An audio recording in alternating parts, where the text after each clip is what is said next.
Eu achei que era... Pronto, aí, pessoal? Não. Não? É agora, né? Hoje. Uma semana. Terminei de passar isso aí. Pode ampliar aí, pode falar. Então, na aula de hoje, nós vamos falar sobre Galileu Galilei. Já vamos falar disso? Professor, eu nunca nem vi. Nunca vou falar de Galileu Galilei. Um dos mais importantes pensadores da história da humanidade. Ele foi um dos responsáveis pela revolução científica moderna.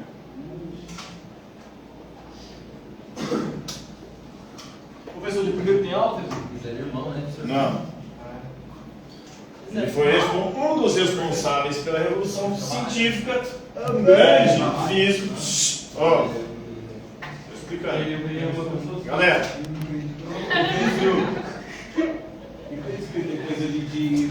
Só agora eu estou explicando, não vou parar mais para falar mais nada, eu vou explicar a matéria, beleza? Porque senão eu vou ficar falando aqui toda hora, eu vou parar aqui. Primeiro, porque vocês estão conversando de coisas que não tem nada a ver com a aula. Segundo, porque estão copiando ainda algo que eu passei tem 300 anos, né? Então, a revolução científica, graças ao seu método matemático experimental.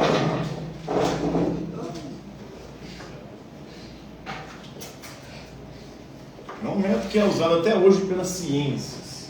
Você realiza experimentos e a partir desses experimentos você desenvolve fórmulas matemáticas para explicar esses experimentos. Ele ficava jogando objetos lá da Torre de Pisa e a partir disso ele chegou a uma conclusão. Aparentemente, para a gente, os objetos caem a velocidades diferentes dependendo do quê? Do jeito Do jeito que a gente joga? Do peso também, mas também do peso, né? Mas ele chega à conclusão que não. Uma conclusão, inclusive, contra-intuitiva. Se eu soltar, por exemplo, esses dois objetos, qual vai cair primeiro no chão? Por quê? Porque é mais pesado. Ele vai dizer, ou ele vai provar que não. Se eu soltar os dois objetos juntos, eles vão cair simultaneamente. Por quê? O cara está em cima da folha. E se eu colocar a folha por cima do caderno? Vai flutuar. Talvez. Vai não. É porque Vai também ao mesmo tempo. E aí? Como é que você explica isso? Se for a folha do lado do caderno. Oi? Eu coloquei dos dois jeitos. Ah, então estava assim. E a folha caiu no mesmo tempo que o caderno. Se eu colocar separado, eles vão cair em tempos diferentes. Como é que se explica isso? Qual que é a explicação para esse fenômeno? é por causa do ar. A gravidade da folha. Todos os objetos caem na mesma velocidade. Mas alguns objetos, dependendo da sua forma, sofrem mais a resistência do ar. No vácuo, todos os objetos caem à mesma velocidade. Qual que é a velocidade de queda dos corpos? Da queda dos corpos. Na física lá. Oi? Não. No vácuo, todos os corpos caem à mesma velocidade, que é 9,8 metros por segundo ao quadrado. É rápido. Depois, oi? É rápido. 9,8 metros por segundo ao quadrado. Se você cair no vácuo. A cada segundo ao quadrado, o objeto acelera 9,8 metros. Então a pessoa queima daquele jeito. Quase 10 metros por segundo ao quadrado, né? Você tá doido. A velocidade que ele vai aumentando. De queda no vácuo. Agora, alguns objetos sofrem mais ou não a resistência do ar, dependendo do seu formato, né? Da sua forma. Muito mais do que seu peso. Por exemplo, esse mesmo papel aqui, se eu embrulhar ele, o peso dele continua o mesmo. Ele vai cair ao mesmo tempo. O peso não mudou do papel.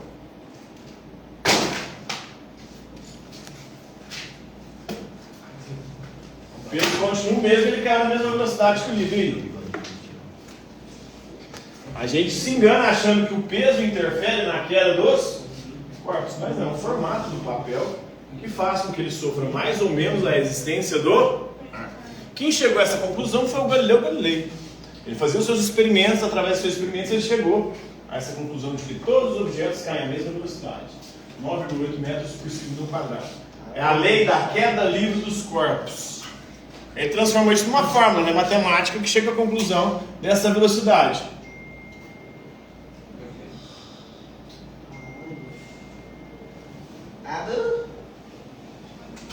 Mas o Galileu, ele teve um problema maior. Não com essa sua teoria, com outra teoria que nem foi ele que inventou. Ele só comprou a teoria e também a defendeu. Quem inventou a teoria foi Nicolau Copérnico. Ó, eu peguei um trenzinho, cara. Ó, precisa de uma. Tá bom, tudo bem. Foi mal, tá mesmo. O primeiro moderno a defender o heliocentrismo. O que é o heliocentrismo? A teoria heliocêntrica. Hélio em grego é o que? Cêntrico vem de centro. Hélios em grego é o Sol.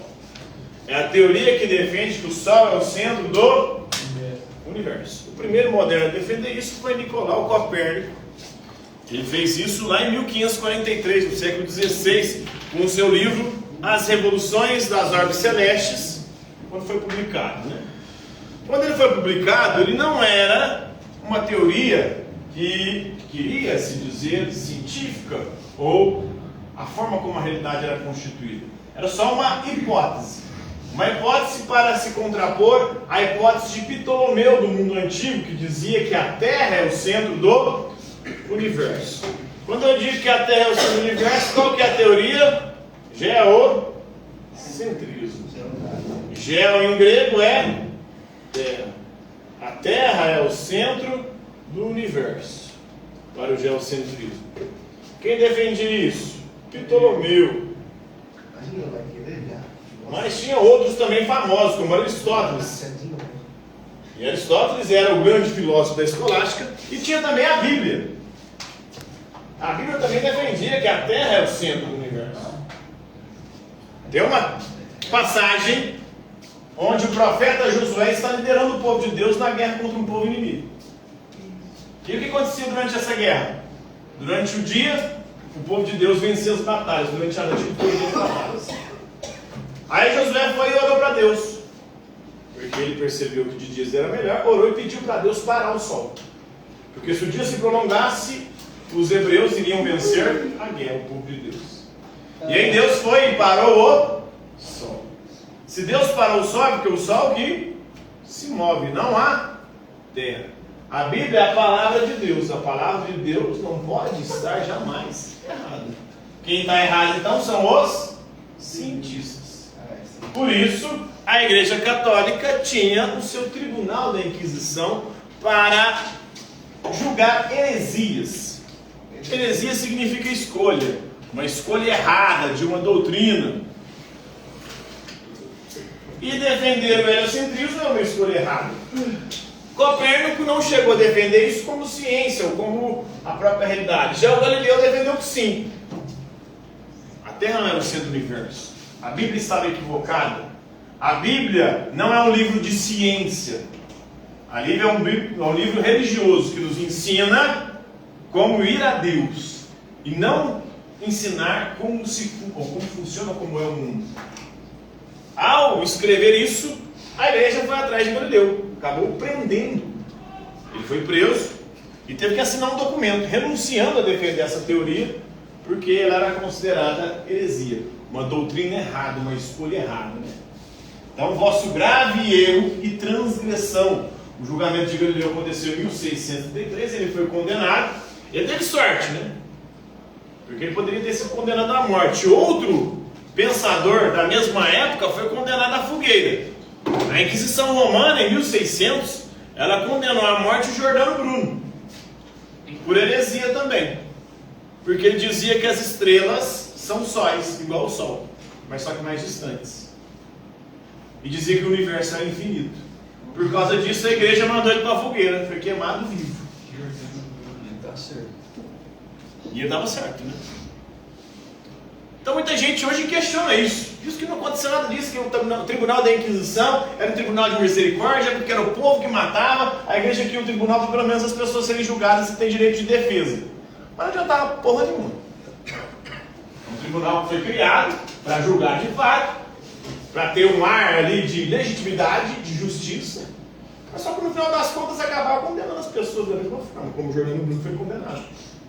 E esse tribunal tinha práticas de tortura para arrancar confissões, como fizeram com Joana d'Arc, como fizeram com muitas pessoas durante a Idade Média, né? Chegava lá e falava para o caboclo, né? Você foi acusado de bruxaria, nós vamos te amarrar a pedra no você, vamos te jogar no rio. Tinha até aquelas cadeiras que você ficava assim, você até o cara assim, pra você falar. Sim, tinha várias práticas de tortura, né? Aí tem os vários estágios. Essas práticas foram mais modernas, né? Mas tinha outras práticas como essa que tem até documentação da própria Igreja Católica que atesta. Aí eu chegava lá, não, vamos jogar ele no rio, amarrado na pedra, você está sendo acusado de bruxaria. Se você conseguir se livrar da pedra é porque Deus sabe que você não era bruxo, então ele te libertou. Aí jogava a pessoa. Quando a pessoa conseguia se safar, você falava, não, você conseguiu se safar porque você é bruxo. Agora está provado que você é bruxo, você vai morrer na fogueira. Então a pessoa não tinha escapatória. Era um julgamento fake, como é o julgamento de hoje em dia, né? Mas temos aí a mulher que levou o tio Paulo. Uma mulher negra, pobre, está presa. O caboclo do Porsche, que atropelou o cara do Uber lá e matou o caboclo do Uber, está solto. Tem dinheiro. É assim que funciona. Galileu era poderoso, se livrou.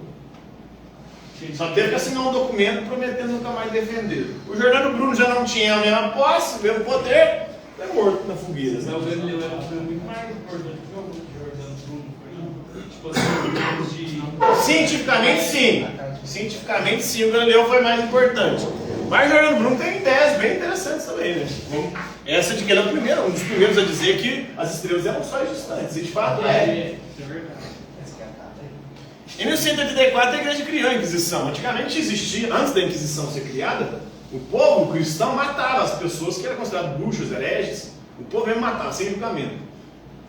Agora criou um tribunal para a pessoa ter direito de defesa. Mas esse tribunal era um tribunal fake, né? Instituído pela igreja católica para combater a heresia. Falamos do Jordano Bruno, já em 1757 a igreja católica suspendeu a proibição. Os livros, tanto do Copérnico quanto do Galileu, foram colocados no index, que era o índice de livros proibidos da igreja católica. A igreja católica só foi tirada no século XVIII. E só foi reconhecer que o Galileu estava certo em 92, então esse tipo atrás, né? Em 1992 eu já tinha 10 anos de idade. A igreja católica suspendeu a proibição do diálogo sobre os dois máximos sistemas do mundo, do Galileu. Isso não é exclusividade. As religiões do livro, elas têm esse costume de ser mais dogmáticas, ser fundamentadas em verdades inquestionáveis. O próprio Jesus foi condenado à morte pelo judaísmo, porque ele foi considerado herege, porque ele falava que era o filho de Deus, que era Deus encarnado, vamos dizer assim, a segunda pessoa da Santa Trindade, porque ele dizia que era o rei dos judeus. Então ele foi condenado à morte por conta disso. Porque era uma heresia dentro do judaísmo que Jesus defendia. E tem um Salmo, Rushid, ele escreveu uma obra chamada Versos Satânicos. Nessa obra ele fala mal do Maomé. O governo do Irã, um Ayatollah Khomeini, condenou ele à morte. Ele nem era iraniano. E aí o cara teve que andar com segurança o resto da vida, porque os islâmicos prometeram ele de morte. E o caboclo passando por maus bocados, né? Por alguns versos satânicos, para falar mal do Maomé. Os iranianos vão usar deles. Ele escreveu esse livro, Versos Satânicos, né? Um livro que questiona vários pontos da religião e às vezes até zomba de alguns personagens religiosos, como Maomé. Da religião deles, né? Não, mas ele não era muçulmano. Mas eles zombavam da religião muçulmana. Dos muçulmanos. Os muçulmanos queriam matar ele. E aí os caras, né, tem uma galera lá que é radical, que é fundamentalista, né, se pegasse e matar. Ele teve que andar com segurança e se esconder durante toda a vida. Mas ele continuou lançando livros e continuou falando de religião. Não só 92 que a igreja aceitou, né? Teoria heliocêntrica é essa teoria de que o Sol é o centro, e foi por causa dela que o Galileu foi preso e teve que renunciar. Então a proposição, só que o julgamento disse, né? A proposição de que o Sol está imóvel no centro do mundo, que é o heliocentrismo, é absurda, a igreja falou, né? Filosoficamente falsa e formalmente herética. doutrina errada. Isso está no indiciamento do Galileu. E a galera fala que isso é tudo fake, não existiu. Porque tem um revisionismo dentro da Igreja Católica, uma galera muito maluca aí, que é igual as galera que está hoje aí, querendo fazer uma revisão toda a história, né? Querendo dizer que alguns eventos, alguns acontecimentos não aconteceram, que é tudo um complô global contra a Igreja Católica. Então, porque a partir da modernidade, houve a reforma protestante, os países mais ricos do mundo eram protestantes, então eles criaram uma campanha de difamação histórica à Igreja Católica, na perspectiva desses defensores, como se a Igreja não tivesse empreendido esses crimes. Entendeu? Fez muita merda, mas os protestantes também fizeram, tinha Inquisição protestante, inclusive quem matou muito mais bruxos do que a Igreja Católica foram os protestantes. No caso das bruxas de Salem, a perseguição às bruxas nos países protestantes foi muito mais intensa e matou muito mais gente. Pedro, a protestante é as igrejas evangélicas. As evangélicas, exatamente. Luterana, calvinista, aí depois vem outros, vão vindo outras ao longo do tempo. As históricas mais antigas, calvinistas e luteranas. Mas depois tem presbiteriana, tem calvinista, metodista, vai surgindo outros. Batista e a galera muito maluca aí, né? Muito doido como... A Universal A Universal é protestante também, é evangélica, é chamada de neopentecostal. Os mais recentes que pregam a teologia da prosperidade. Teologia da prosperidade é a teologia que Deus vai fazer hoje, ajudar você a enriquecer e ter uma vida de fartura e abundância. Por hoje é isso aí, galera.